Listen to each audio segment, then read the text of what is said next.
ঋষি বঙ্কিমচন্দ্র চট্টোপাধ্যায় বন্দে মাতরমের মাধ্যমে সমস্ত দেশবাসীর মনে দেশভক্তি ও বিপ্লবের যে চেতনা জাগ্রত করেছিলেন, সেই জাতীয় স্তোত্র বা গান বন্দে মাতরম পদার্পণ করেছে সার্ধশতবর্ষে। দেশ জুড়ে আমরা উদযাপন করছি বন্দে মাতরমের সার্ধশতবর্ষ।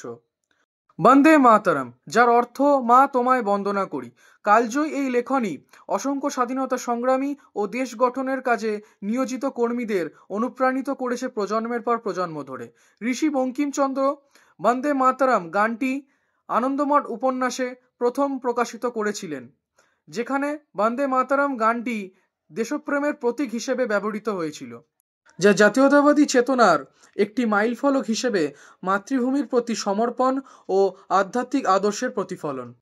ঋষি বঙ্কিমচন্দ্র চট্টোপাধ্যায়ের কালজয়ী এই সৃষ্টিকে শ্রদ্ধা জানিয়ে এবং একই সঙ্গে প্রজন্মের পর প্রজন্মকে স্বাধীনতা সংগ্রামে উদ্দীপ্ত করে তোলার ক্ষেত্রে বন্দে মাতরমের অবদানকে তুলে ধরতে গিয়ে গতকাল দেশের পবিত্র সংসদ ভবনে মাননীয় প্রধানমন্ত্রী শ্রী নরেন্দ্র মোদীজি বঙ্কিমচন্দ্র চট্টোপাধ্যায়কে দাদা বলে সম্বোধন করেন এবং এর ফলে উত্তপ্ত হয়ে ওঠে সংসদ ভবন, এবং যা সাড়া ফেলে দেয় সমগ্র সোশ্যাল মিডিয়া এবং সমাজ মাধ্যমগুলিতে। बंकिम दा का ये भाव सूत्र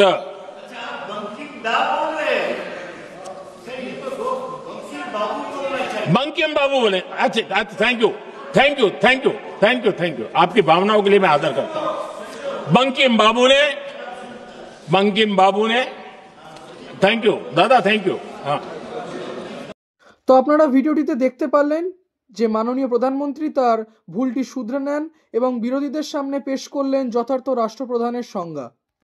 তো যাই হোক, এই বিষয়টি নিয়েও রাজ্যের শাসক দল তাদের বাঙালি অস্মিতাতে শান দেওয়া শুরু করে দিয়েছে।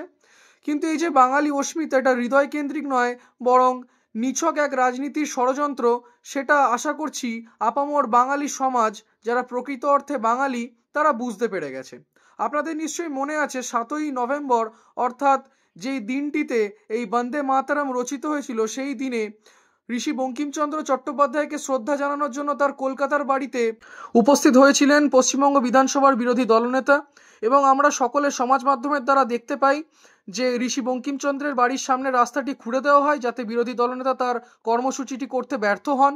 আনন্দমঠ উপন্যাসের লেখক বঙ্কিমচন্দ্র চট্টোপাধ্যায়ের রচিত গান বন্দে মাতরমের 150তম বর্ষপূর্তি চলছে দেশ জুড়ে। এই উপলক্ষে প্রধানমন্ত্রী নরেন্দ্র মোদী একাধিক কর্মসূচি ঘোষণা করেছেন।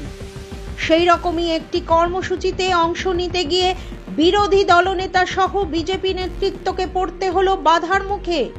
কলকাতায় বঙ্কিম বাবুর স্মৃতি বিজড়িত বাড়িতে তখন ঝুলছে তালা, মূর্তিও অপরিষ্কার।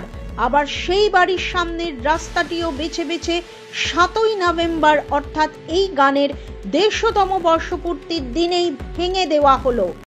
আপনাদের নিশ্চয়ই মনে আছে এই বাংলাতে রবীন্দ্রনাথের ছবিও পুড়তে দেখা গেছে। ভাবুন তো, এই ঘটনাটা যদি অন্য কোনো অর্থাৎ বিজেপি শাসিত রাজ্যে ঘটতো, তাহলে তার প্রতিক্রিয়া কি হতো? যে রবীন্দ্রনাথ ঠাকুর আমাদের গর্ব, যাকে নিয়ে আমরা গর্ববোধ করি, তার ছবি পোড়ানো হচ্ছে, ভারী অদ্ভুত লাগছে।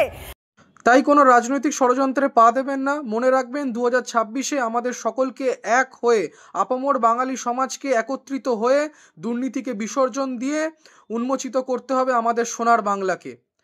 এবং ভিডিওটি শেষ করার আগে আমরা দেখে নেব বঙ্কিমচন্দ্র চট্টোপাধ্যায়ের বর্তমান পরিবারে যে আছেন তার বক্তব্য কি এই বিষয় নিয়ে। নমস্কার, ভালো থাকবেন। सेंट्रल गवर्नमेंट जो किया बंकिम के लिए, अभी तक भी जो किया, हम लोग को बुलाता है, पूछता है क्या करना चाहिए क्या करना नहीं चाहिए। सेंट्रल गवर्नमेंट थोड़ा भी उनके बारे में सोचते हैं, देखते हैं, पूछताछ करते हैं, उसको सम्मान करते हैं। एक बात मैं अगर बोलूँ तो सम्मान करते हैं। लेकिन हमारा जो बंगाल गवर्नमेंट है, उनको क्या बोलो, उसको क्या दिक्कत है भगवान जाने। बंकिम वो वंदे मातरम यूज़ करेगा, वो वर्ड यूज़ करेंगे वो लोग, लेकिन बंकिम हर समय हर टाइम नेग्लेक्टेड।